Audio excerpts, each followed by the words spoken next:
अब तक की सबसे बड़ी और सबसे अहम खबर आ चुकी है। परवेज इलाही को डी नोटिफाई कर दिया गया है। जी हां, रात की तारीकी में इस वक्त गवर्नर पंजाब की जानिब से एक नोटिफिकेशन के तहत वजीर आला परवेज इलाही को डी नोटिफाई कर दिया गया है, यानी कि उन्हें ओहदे से हटाए जाने के अहकामात जारी कर दिए गए हैं। नोटिफिकेशन इस वक्त सर्कुलेट कर रहा है, जो कि इस वक्त यहाँ डिजिटल तौर पे मैं आपको दिखा सक रहा हूं, ये मौजूद है। और इसमें बाकायदा तौर पर ये लिखा गया है कि परवेज इलाही को एतमाद का वोट हासिल करने के गवर्नर के अहकामात ना मानने की वजह से डी नोटिफाई किया जाता है और आइंदा आने वाले फर्दर प्रोसेस तक, यानी कि जब तक ऐवान नए कायदे ऐवान का इंतखाब नहीं कर देता है, तब तक वजीर आला परवेज इलाही अपने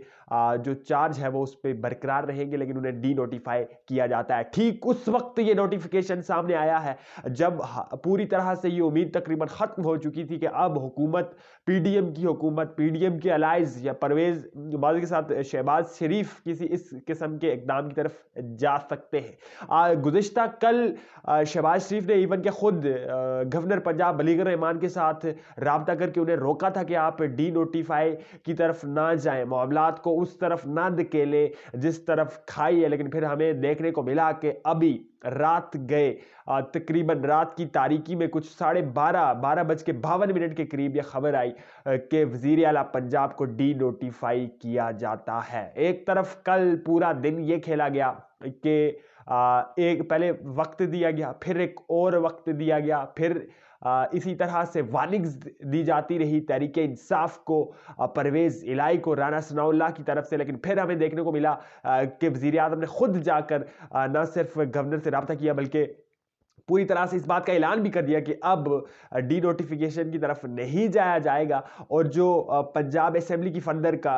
प्रोसीडिंग्स हैं, जो आइंदा की कार्रवाइयां हैं, उनकी तरफ बढ़ा जाएगा। और स्पीकर की जानिब से ये ऐलान कर दिया गया था कि आज जुम्मे के रोज़ से ही जो अदम एतमाद की करारदाद है उसकी तरफ बढ़ा जाएगा, उसकी तरफ हाउस को ले जाया जाएगा। और फिर आइंदा आने वाले 10 दिनों में कुछ 3 जनवरी तक का जो वक्त है, जल्द से जल्द अगर किया भी जाए तो 3 जनवरी तक इस अदम एतमाद की तहरीक को मुकम्मल किया जाएगा। और फिर अगर असेंबलियां तहलील की तरफ बढ़ती हैं तो उस पर अमल पैरा हुआ जाएगा। लेकिन ऐसा कुछ भी होता हुआ नजर नहीं आया। एक बहुत बड़ा सरप्राइज दे दिया गवर्नर पंजाब ने, ना कि सिर्फ परवेज इलाही को बल्कि इस सारे मुल्क को, चूंकि उनकी जानिब से जैसा कि फैसला किया गया था और शहबाज शरीफ के कहने पर यह फैसला किया गया था कि उन्हें डी नोटिफाई परवेज इलाही को नहीं किया जाएगा। तो ये सारे लोग ये समझ रहे थे, हर तरफ यही उम्मीद जाहिर की जा रही थी कि अब कम से कम जो है वो परवेज इलाही की वज़ारत आला कुछ दिनों के लिए बची रही है। अब सवाल ये पैदा होता है कि ठीक उस वक्त पर जब वज़ीर आज़म शहबाज शरीफ अपने गवर्नर को इस किस्म के अहकामात जारी कर चुके तो फिर कैसे ये मुमकिन है कि बगैर उनके बगैर डायरेक्शन के, उनकी इजाज़त के बगैर इस तरह का नोटिफिकेशन जारी किया जाए। वाज़ेह है कि नोटिफिकेशन पे जो वक्त लिखा गया है, जो तारीख लिखी गई है, इस पे जो है वो शाम 4 बजे, यानी कि गुज़िश्ता कल के शाम 4 बजे ये नोटिफिकेशन जारी किया गया था, जिसका ऐलान अभी किया गया है। कोई 12:50 के करीब इसे जो है वो मंजर यहाँ पर लाया गया है। सो ये कल से ही तय था, कल दिन से ही कुछ डील बन चुकी थी और जिसका खर्चा जाहिर किया जा रहा था कि एक डील हो रही है, एक अहम मुलाकात हो रही है। बल्कि आज रात एक ये खबर भी आई थी, जब हम वीडियो कर चुके थे, जब आपको अपडेट्स पहुंचा चुके थे, उस वक्त ये खबर आई थी कि आसिफ अली जरदारी की एक अहम शख्सियत के साथ मुलाकात हुई है और उस मुलाकात में कुछ अहम डील हुई है। अभी भी ये सवाल मौजूद है कि जब पंजाब में पूरे का पूरा सेटअप परवेज इलाही का है, परवेज इलाही वहां पर बरसरे इक्तदार है, वहां पर पुलिस उनकी है, वहां पर ब्यूरोक्रेसी उनकी है, और इवन वहां की असेंबली में, पंजाब असेंबली में मौजूद जो सेक्रेटरी साहब हैं वो उनके बहुत करीबी समझे जाते हैं। और गुज़िश्ता अप्रैल में जब पंजाब में इसी तरह अदम एतमाद का मामला आया था और स्पीकर को हटाया गया था और बाद में जो उस्मान बुज़दार है उन्हें हटाया गया था, तो उस दौरान भी वो सेक्रेटरी साहब पूरी तरह से खड़े हुए थे परवेज इलाही के साथ में, उन्हें बैकअप दिया था और वो तमाम तर काम किए थे जिन्हें उस वक्त भी गैर कानूनी और गैर कानूनी समझा जा रहा था। लेकिन इस वक्त ये हुआ है कि वही सेक्रेटरी साहब रात के तकरीबन 9 बजे जिस दिन करारदाद तहरीके अदम एतमाद की करारदाद जमा करवाएगी उस वक्त भी वो वहाँ पे मौजूद थे। और फिर गवर्नर की जानिब से जब ये अहकामात अदम एतमाद माजी के साथ एतमाद का वोट लेने के अहकामात जारी किए उस वक्त भी वो अपने दफ्तर में मौजूद थे। सो ये खदशा जाहिर किया जा रहा है कि परवेज इलाही कहीं ना कहीं मुखालफिन के साथ यानी कि इमरान खान के मुखालफिन के साथ मिले हुए हैं। ये एक खदशा मौजूद है, बहुत सारे हल्के इसका जिक्र कर रहे हैं और जिस तरह के शवाहिद मौजूद है उनसे भी ये लग रहा है कि कहीं ना कहीं परवेज इलाही का कोई ना कोई रोल तो है ही। बरकैफ तहरीक इंसाफ की जानिब से इस गवर्नर के इस एक्ट को, गवर्नर की इस इकदाम को मुस्तरद कर दिया गया है। और फवाद चौधरी का यह कहना है कि जिस तरह से गवर्नर ने हमारे साथ किया है,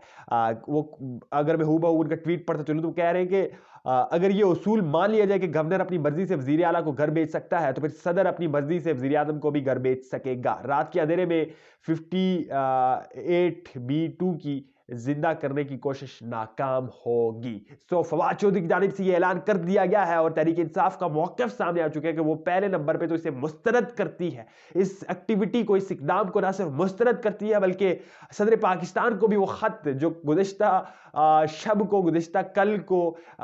स्पीकर पंजाब की जानिब से वापस मंगवा लिया गया था, उसे दोबारा जो है जारी कर दिया गया है। और एक ख़त के तहत गवर्नर को ओहदे से हटाए जाने की इस्तदा भी सदर पाकिस्तान को कर दी गई है। अब खैर एक नया आईनी बहरान जन्म ले चुका है, अब अदालतों की तरफ यह मामला बढ़ने जा रहा है और जो पंजाब असेंबली की तहलील है वो अपनी जगह पे ही रुकी रहेगी, क्योंकि यह अदालतों में यह मामला बहुत लंबी देर तक लटकने वाला है। और फिर सदर पाकिस्तान की जानिब से उठाए जाने वाला इकदाम इस मौका पर बहुत ज्यादा अहम है। क्या सदर पाकिस्तान भी गवर्नर ने जिस तरह से अपने इख्तियारात को इस्तेमाल किया है, गो कि एक ये कंस्पिरेसी भी मौजूद है, ये डिस्कशन भी मौजूद है कि इस वक्त में गवर्नर ये इख्तियार इस्तेमाल ही नहीं कर सकते क्योंकि उनका इस्तेकाक ही नहीं है। पंजाब असेंबली में जब एक तरफ एक सेशन चल रहा है तो फिर दूसरा सेशन कॉल आउट नहीं किया जा सकता है। सो गवर्नर ने ये जो इस्तेकाक अपना इस्तेमाल किया है जो कि उनका बनता नहीं है, गैर आईनी, गैर कानूनी है, इस तरह से क्या सदर पाकिस्तान भी इस तरह का कोई इकदाम उठा सकते हैं? यह सवाल बहुत अहम है। और इसके साथ साथ जो दूसरी अहम बात है वो ये है कि माजिद के साथ तहरीक इंसाफ की जानिब से इस बात पर भी गौर किया जा रहा है कि वो ना सिर्फ सुबह इस इकदाम के खिलाफ अदालत का दरवाजा खटखटाएं बल्कि बलीगुर रहमान के खिलाफ आर्टिकल 6 का केस भी दायर करवाएं, क्योंकि वो समझते हैं कि ये इकदाम जो उठाया गया है ये गैर आईनी है, ये गैर कानूनी है। गवर्नर ने महज अपने मफादात को, पार्टी के मफादात को और नून लीग और उनके इत्तेहादियों के मफादात को सामने रखते हुए ये फैसला लिया और इसी वजह से आइंदा आने वाले वक्त में उनमें आर्टिकल 6 जो कि संगीन गद्दारी का केस है, जो संगीन गद्दारी के दफात है, उनके तहत जो है वो मुकदमा चलाया जाएगा। हर ये है इस वक्त की कुछ अहम अपडेट्स, बल्कि सबसे बड़ी और सबसे अहम अपडेट जो कि आपके सामने हमने रखी है। आइंदा आने वाले वक्त में इस मामले को लेकर क्या रुख इख्तियार करेगी सारी सूरत हाल वो भी आपके सामने रखेंगे। इजाज़त दीजिए, अल्लाह निगहबान।